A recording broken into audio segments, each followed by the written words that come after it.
بسم الله الرحمن الرحيم إن الحمد لله نحمده ونستعينه ونستغفره ونعوذ بالله من شرور أنفسنا ومن سيئات أعمالنا من يهدي الله فلا مضل له ومن يضلل فلا هادي له وأشهد أن لا إله إلا الله وحده لا شريك له وأشهد أن محمدا عبده ورسوله ربي اشرح لي صدري يسر لي أمري واحلل عقدة من لساني يفقهوا قولي يا رب زدني علما اللهم إني أسألك علما نافعا وأملا متقبلا ورزقا واسعا وشفاء من كل داء يا مقلب القلوب ثبت قلبنا على دينك. السلام علیکم ورحمۃ اللہ وبرکاتہ. الحمدللہ، تمام تعریف اللہ رب العالمین کے لیے جو تمام کائنات کا خالق، مالک اور رب ہے. اللہ کا بے انتہا شکر احسان ہے کہ اللہ تعالیٰ نے پھر ایک مرتبہ ہم تمام کو یہاں پر جمع کیا تاکہ ہم اللہ کے کلام کو سن سکے، سمجھ سکے اور اللہ سے اپنے تعلق کو اور ایمان کو اور مضبوط کر سکے. الحمدللہ، بے پناہ تعریف اس رب العالمین کے لیے، بے انتہا شکر اس کا کہ جو سورہ یاسین کا ہمارا سلسلہ چل رہا تھا الحمدللہ اب اختتام پر ہے. کل ہم نے تقریباً جو آیات دیکھی تھیں جس میں تذکرہ انہیں کفاروں کا چل رہا تھا کہ کس طرح سے اللہ تعالیٰ بتا رہے تھے کہ جب آخرت میں وہ اس چیز کو جھٹلائیں گے، جب ان کے سامنے گواہ پیش کیے جائیں گے تو کس طرح اللہ تعالیٰ ان کے منہوں پر مہر لگا دیں گے اور ان کے اعضاء کو کلام کرنے کا حکم دیں گے. تو کس طرح ان کے پیر اور ان کے جسم کے ہر اعضاء، ہاتھ گواہی دیں گے کہ انہوں نے دنیا میں کس کس طرح سے کام کیا. پھر آگے ہم نے دیکھا کہ اللہ تعالیٰ فرما رہے تھے کہ اگر ہم ان کی آنکھوں کی روشنی یا بینائی ان کو چھین لیں ان سے، جو نعمت ہم نے ان کو دی ہے، تو پھر وہ کس طرح سے دوڑیں گے اور کس طرح سے وہ دیکھ سکیں گے، کس طرح سے وہ حق کو تلاش کر سکیں گے. پھر ہم نے آگے دیکھا تھا، پھر اللہ تعالیٰ نے ایک آیت کے ذریعے ہمیں سمجھایا تھا کہ اگر اللہ تعالیٰ ان کی صورتوں کو بدل دے، ان کی اصل صورت میں ان کو نہ رکھے، تو ان کے پاس کوئی طاقت نہیں ہے کہ وہ آگے چل سکے، نہ ہی پیچھے لوٹ سکے. ان کو ہم نے تفسیر سے کل کی کلاس میں دیکھا تھا. الحمدللہ آج ہم آگے دیکھتے ہیں. یہی آیتوں کا سلسلہ ابھی چل ہی رہا ہے. اسی سے متعلق کہ اللہ تعالیٰ اپنی قدرت اور کبریائی کو ان آیات میں بیان کر رہے ہیں کہ کس کس طرح سے. اب آگے اللہ رب العالمین فرماتے ہیں، شروع اللہ کے نام سے جو بہت مہربان ہے، پھر رحم فرمانے والا ہے. وَمَن نُعَمِّرْهُ نُنَقِّصْهُ فِي الْخَلْقِ أَفَلَا يَعْقِلُونَ وَمَا عَلَّمْنَاهُ الشِّعْرَ وَمَا يَنبَغِي لَهُ إِنْ هُوَ إِلَّا ذِكْرٌ وَقُرْآنٌ مُبِينٌ. وَمَن، وہ اور من، جو شخص، نعمر، نعمر عمر دیں، نعمر نو ہم، امر عمر دیں، ہو اس کو. یہ عین میم را اس کا روٹ ورڈ ہے جس کا مطلب ہے زندگی یا عمر، عمر یا زندگی. نہ یہاں پر ہم کسی کے لیے ہم عمر دے، نعمر ہو، نو ہم، امر عمر دے، ہو اس کو. نونکس ہو تو ہم الٹا دیتے ہیں اس کو. یہاں پر نونکس، یہاں اے نون پہلا سیگے کا ہے کہ ہم الٹا دیں گے، دوسرا ہے ورڈ کا نو روٹ نون کاف سی. اس کا معنی ہوتا ہے پلٹنا، الٹا کرنا. یہاں مراد ہے اس آیت میں بڑھاپے میں انسان کی حالت، جو دوبارہ پلٹ کر، مطلب جس طرح سے انسان بڑھاپے میں کمزور بے بس ہو جاتا ہے بچپن کی طرح، اس چیز کی طرف ہے. اصل معنی ہے الٹا دینا یا پلٹ دینا. نو ہم نقص الٹا دیتے ہیں، ہو اس کو. اس سے مراد یہاں پر سب جگہ اس کو یعنی انسان، بشر کی بات کی جا رہی ہے، انسان کی بات کی جا رہی ہے. فی الخلق کی پیدائشی حالت میں، خلق یعنی جو پیدا کیا گیا تھا. فا لام پا، فی حرف جر ہے میں کے معنی میں، خلق جس کا مطلب ہے پیدا کرنا یا بنانا،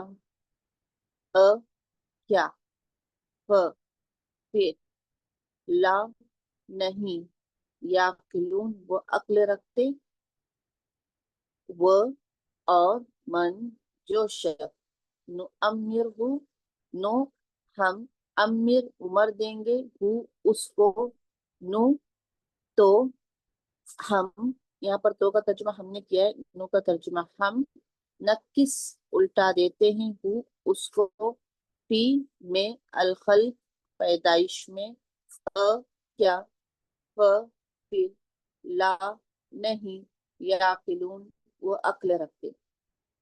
اب اس آیت میں بھی اللہ تعالیٰ نے انسانی زندگی کی ایک فطری اور اس کی جو ہے جو فطرت میں اس چیز پر مطلب سوال کیا ہے، اس کی نادانی پر اللہ تعالیٰ سوال اٹھا رہے ہیں کہ جو انسان، جو شخص جس کو ہم عمر دیتے ہیں زیادہ، تو ہم اس کو لوٹا دیتے ہیں اس کی پہلی تخلیق یعنی اس کی پیدائش کی طرف۔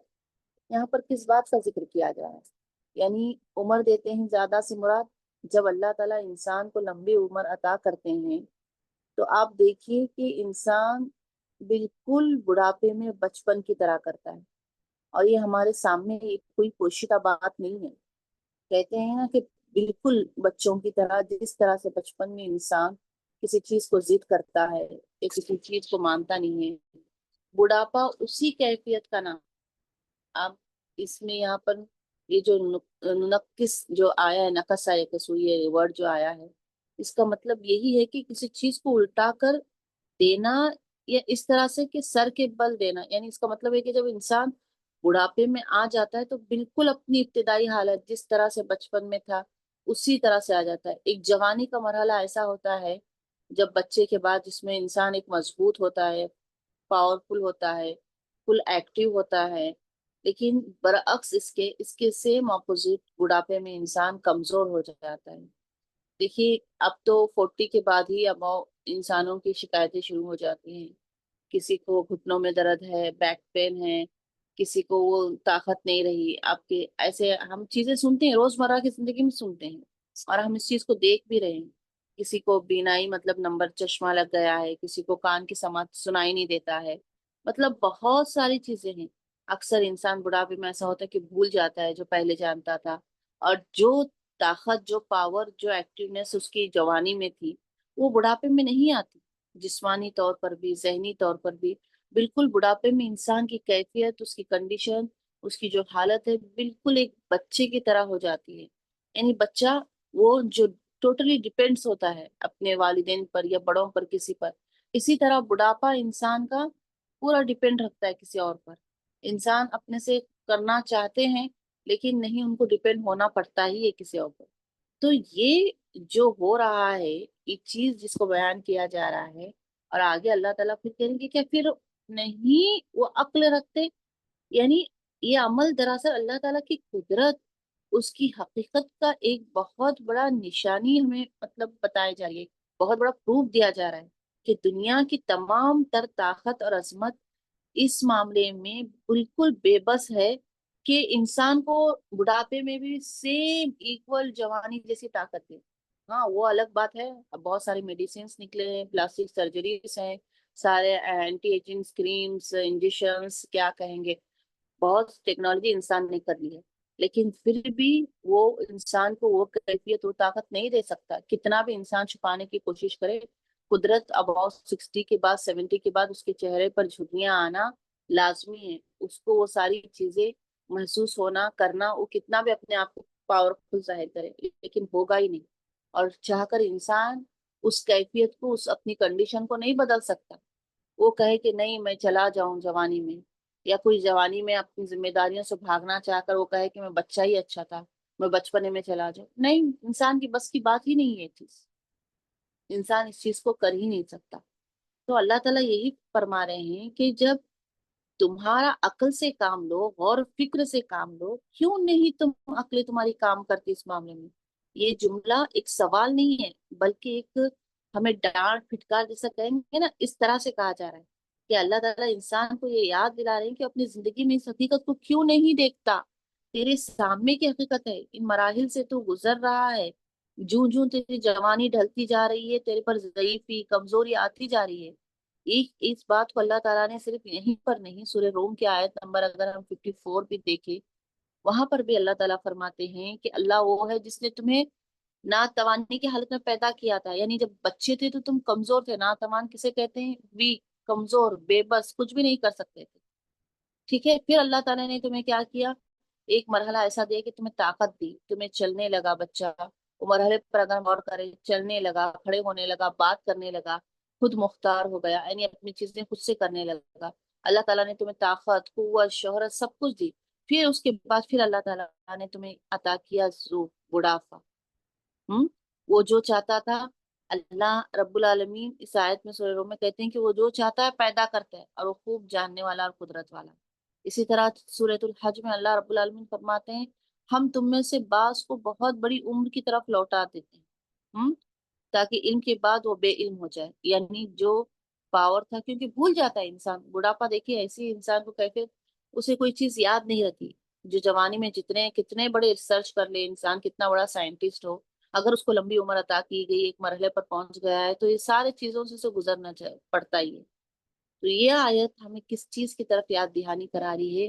کہ دنیا جو ہے، دنیا کا زوال ہے، یہ دنیا انتقال کی جگہ ہے، یہ ہمارے لیے ایک قرارداد نہیں ہے، یہ منزل نہیں ہے ہماری، یہاں پر ہم مسافر ہیں، ہماری اصل منزل تو آخرت ہے، ہمیں وہاں کی تیاری کرنا۔ یہ تو عارضی جگہ ہے، یہ جوانی ختم، یہ دولت ختم، یہ طاقت ختم، یہ شہرت ختم، کام آنے والے تو ہمارے اعمال ہیں۔ کس چیز پر ہمیں فخر کرنا ہے؟ یہ تو ہے ہی نہیں ہماری دنیا، یہ تو ہمارے لیے اصل ٹھکانہ ہے ہی نہیں۔ ہمیں تو اصل فکر ہونی چاہیے اللہ اور آخرت کی فکر، جسے انسان نہیں کرتا۔ تو یہاں پر انسان کو تنبیہ کے طور پر کہا جا رہا ہے کہ کیوں تمہیں سمجھ نہیں آتی بات؟ کیوں تم کیا اپنے آپ کو نہیں دیکھ رہے؟ کیا تم نے اپنے آپ کو بڑھاپے کی حالت میں نہیں پایا؟ کیا تم نے اپنے آپ کو بچے کی حالت سے جوانی کی حالت میں آتا ہوا نہیں دیکھا؟ کیا اگر تم نے اپنے آپ کو نہیں دیکھا تو اپنے اطراف نہیں دیکھا؟ یہ حقیقت تمہیں نہیں سمجھ میں آتی کہ اس کے پیچھے ایک طاقت ہے، اور یہ طاقت اتنی پاورفل طاقت ہے کہ انسان کو اتنا کمزور سے طاقتور اور پھر طاقتور سے کمزور بنانے پر قادر ہے۔ تو پھر یہی آیت ہمیں یہ بھی درس دیتی ہے، تو کیا پھر جب یہ سارے مراحل سے انسان کو گزارنے والی وہ طاقت کیا مرنے کے بعد دوبارہ انسان کو پیدا نہیں کر سکتی؟ کیا اس چیز کا اختیار نہیں رکھ سکتی؟ ہماری عقل کیوں اس بات کو تسلیم نہیں کرتی؟ اصل یہ ساری آیتیں دیکھیے وہی بات ہے کہ کفار قریش کا جو موت کے بعد دوبارہ اٹھائے جانے کا انکار کرنا ہے، انہی دلیلوں سے، اللہ کی ربوبیت سے، اللہ کی اس ساری رب ہونے کی دلائل، اللہ کے خالق ہونے کی دلائل، اس ساری بار بار مثالوں کے ذریعے سمجھا رہے ہیں قرآن میں اللہ تعالیٰ، اور اسی بات کی طرف اشارہ کر کر لے جاتے ہیں کہ جب وہ رب اتنی قدرت رکھ سکتا ہے، اتنی طاقت رکھ سکتا ہے، تو یہ بھی یاد رکھو کہ وہ مرنے کے بعد تمہیں دوبارہ اٹھانے پر بھی قادر ہے، اور تمہارے نام اعمال اور تمہارے کرتوتوں کو دیکھنے پر بھی قادر ہے کہ سب کچھ جمع کیا جائے۔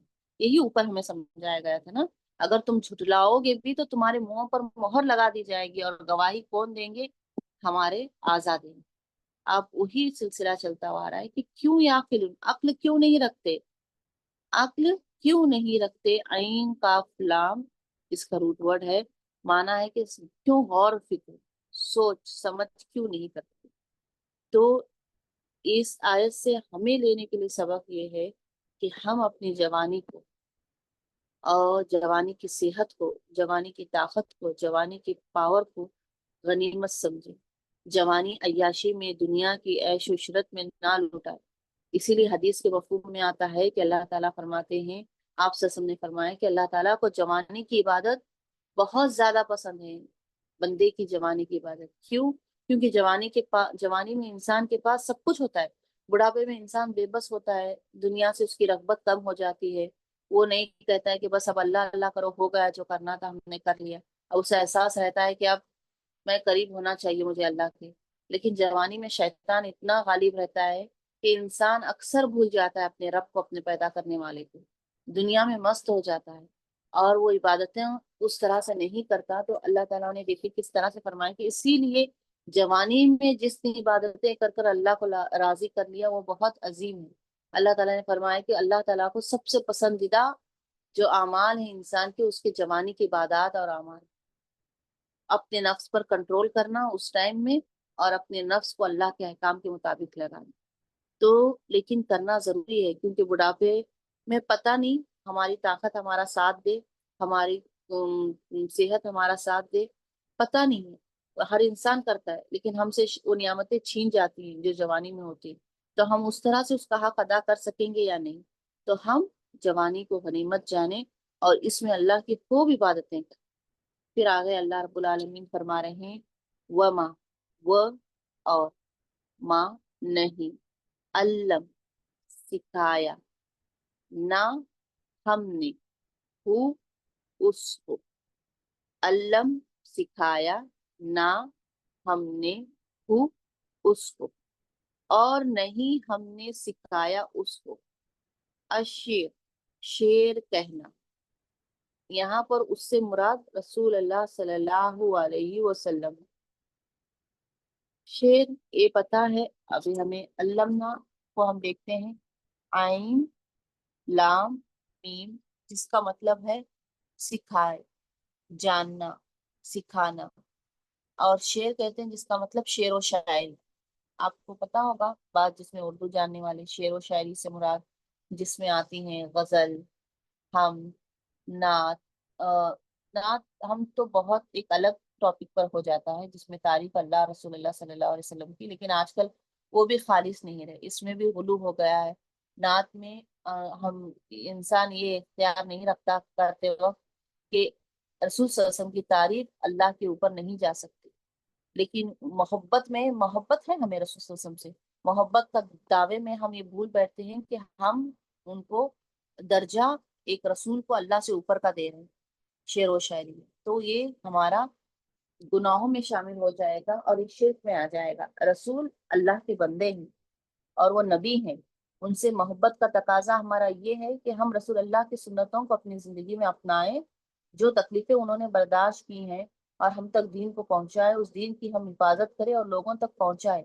یہ نہیں ہے کہ محبت کا پروف دینے کے لیے ہم اتنا غلو کر جائیں، اتنا زیادہ شعر و شاعری میں آگے پڑ جائیں، نعت خوانی یا نعتوں میں، کہ ہمیں احساس ہی نہیں رہے کہ ہم اللہ سے زیادہ ان کو ایک مرتبہ اور اونچا درجہ دے رہے ہیں۔ ہم ہمیں پتا ہے کہ جس میں اللہ کی تعریف بیان کی جاتی ہے، لیکن اس کے علاوہ شعر کے درجات ہوتے ہیں، جس میں ہوتا ہے جیسے غزل، قصیدہ گوئی، کچھ الگ الگ پارٹس ہوتے ہیں، یا اصل میں جس میں عورتوں کی خوبصورتی کو کچھ ہوتے ہیں اشعار جس میں بیان کیا جاتا ہے، یا کوئی غم کے اشعار ہوتے ہیں، یعنی ہر طرح سے پارٹ ہوتا ہے۔ تو یہاں پر اب اس آیت میں ہم دیکھ رہے ہیں شعر سے مراد یہی ہے بات، کہ شعر و شاعری کرنا، ٹھیک ہے۔ وما ینبغی، و اور ما نہ، ینبغی لائق ہے، یہ لائق یہی ہے اس کے لیے، یعنی یہاں پر ینبغی کا مطلب ہے مناسب ہونا، ٹھیک ہے۔ با، یا، با عین، با غین، ینبغی، ہاں، با غین اور یا اس کا روٹ ورڈ، با غین اور یا اس کا روٹ ورڈ ہے۔ اس کے معنی ہوتے ہیں مناسب ہونا، اس کے لائق نہیں کہ اس کے لیے مناسب نہیں، اس طرح سے ترجمہ، یعنی وہ اس کے لائق نہیں ہے وہ، یا اس کے مناسب نہیں ہے، لہو اس کے لیے۔ یہاں پر نبی کریم صلی اللہ علیہ وسلم کی بات ہو رہی ہے کہ شعر و شاعری کہنا ان کے لائق نہیں، ٹھیک ہے، ان کی بس کی بات نہیں ہے۔ ان نہیں ہوا کلام، الا مگر، کلام سے مراد یہاں پر قرآن کریم ہے، وہ یعنی کلام، الا مگر ذکر، ایک نصیحت ہے، وہ اور قرآن، قرآن مبین واضح کھلی کتاب ہے۔ ذکر، زال کافرا، ذکرہ نصیحت کرنا، یاد دہانی کرانا، ٹھیک ہے۔ قرآن، قاف، را، حمزہ، کرا سے، اقرا جو پہلا ورڈ ہمارا وہی کا نازل ہوا آپ صلی اللہ علیہ وسلم پر، سورہ الگ کی ابتدائی آیت، اقرا بسم ربک الذی، اسی سے قرا یعنی پڑھنا، اور قرآن ہے بار بار پڑھی جانے والی کتاب، قرآن کے لغوی معنی بار بار، بار بار پڑھی جانے والی کتاب۔ مبین اس سے پہلے بھی ہمارے پاس گزر چکا ہے، واضح، با یا نون، معنی واضح یا روشن یا کھلی ہوئی.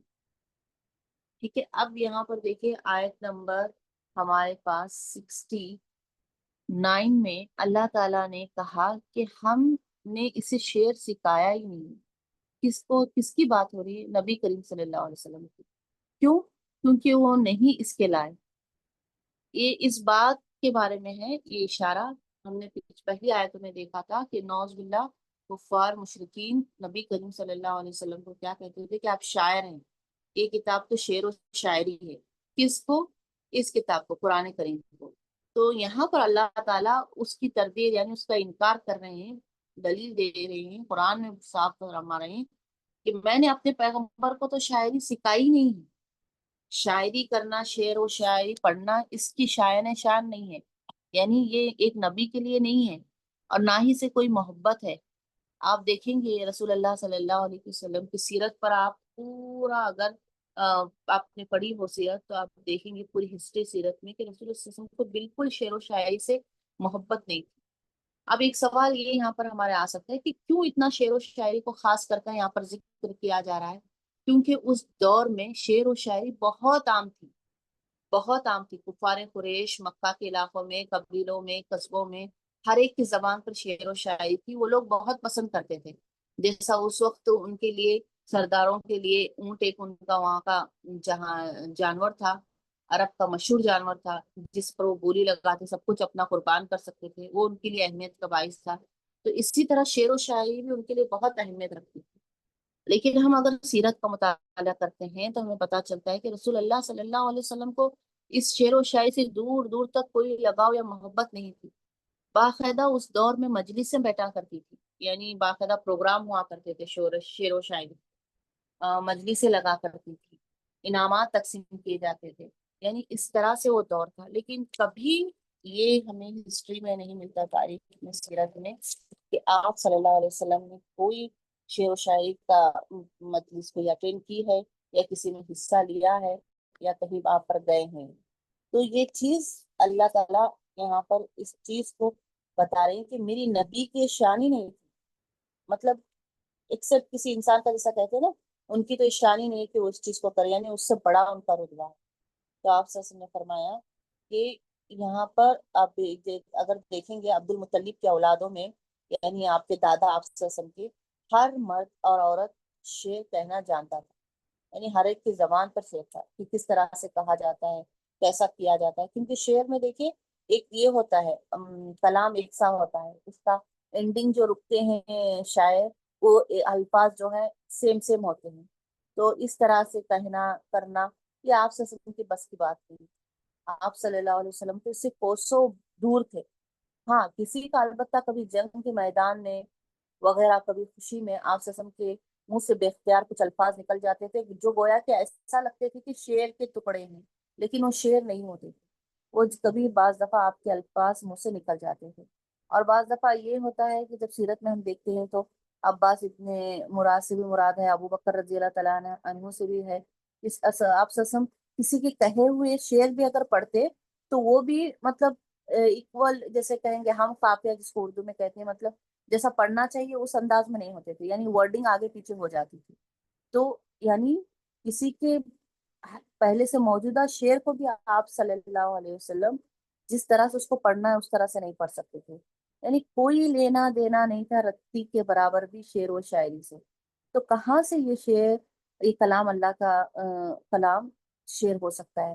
اور اس کلام کی آپ ایک خوبی دیکھیے، اس کلام میں کوئی بھی چیز ایسی نہیں ہے جو شعر و شاعری سے مشابہت رکھے. جو رولز آپ کے شعر و شاعری میں ہیں اس چیز کو بول رہے ہیں کہ اس طرح سے اس میں کوئی بھی ہے ہی نہیں. عام قافیہ ورڈ ہے ہی نہیں نا کہ ایک جیسے ورڈ ہوں گے. یہ تو کلام ہے جس میں، اس کلام میں ہم دیکھ رہے ہیں کہ عبرت کے لیے ہمیں پرانے قصے بیان کیے جا رہے ہیں. اس کلام میں ہمیں دیکھ رہے ہیں جس میں نصیحت دی جا رہی ہے. اس کلام میں ہم دیکھ رہے ہیں کہ مجرموں کے ساتھ کیا حال کیا گیا ہے.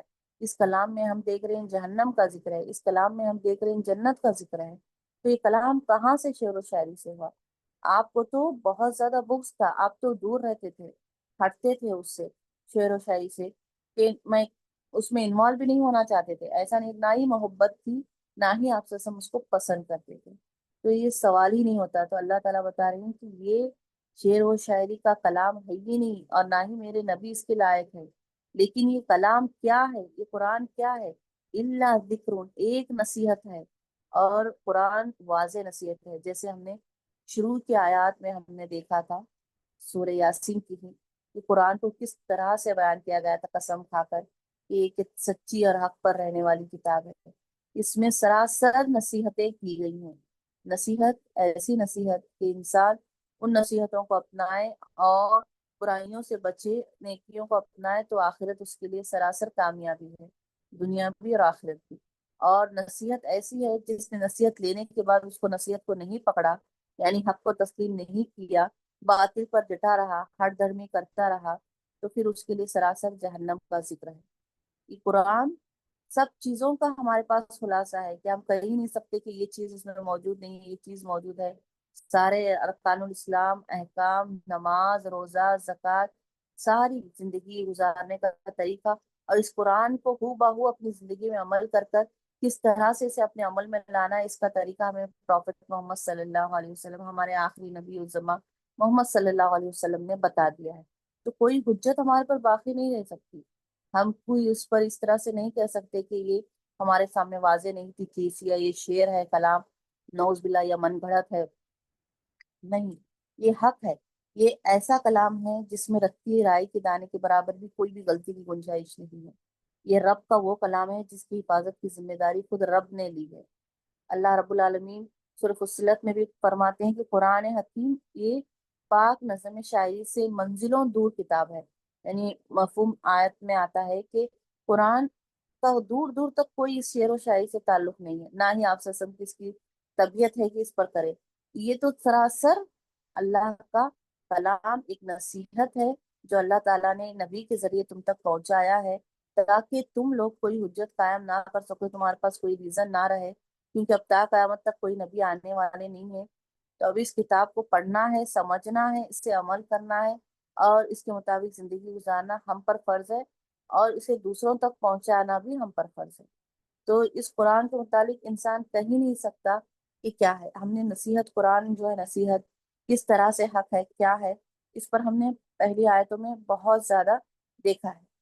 اب ہم اس کو دوبارہ یہاں پر واضح کریں گے نہیں کھولیں گے، لیکن اتنا جان لیں کہ واقعی میں قرآن کیا ہے۔ اگر ہم اس کو بیٹھے قرآن کو لکھنے کے لیے کہ کس طرح سے قرآن کیا ہے، تو ہمارے ختم نہیں ہوگے، یعنی اتنا زیادہ ہے کہ کتنی حق کی کتاب ہے، شک و شبہات سے بالا تر کتاب ہے، اس میں کوئی پوشیدہ مبہم بات نہیں ہے جو انسان نہیں سمجھ سکے، ایک روشن دلیل ہے، بہت ساری چیزیں ہیں اگر ہم قرآن پر لکھنے بیٹھے تھے۔ لیکن یہاں پر اس آیت کے ذریعے ہمیں یہ سمجھایا گیا ہے، یہ بات بتائی گئی ہے، سب سے پہلی چیز کہ قرآن کے صداقت اور اللہ کے کلام ہونے کی سب سے بڑی دلیل یہ ہے کہ یہ شعر و شاعری نہیں ہے، اس کا مقصد شعر و شاعری کرنا نہیں تھا، بلکہ اس قرآن کا مقصد انسانیت کو سیدھے راستے کی طرف بلانا تھا، انسانیت کو آخرت کی فکر دلانا تھا، انسانیت کو اللہ کا خوف، امید بتانا کہ دنیا فانی ہے، دارالفانی، اور آخرت کی تیاری کرنا ہے۔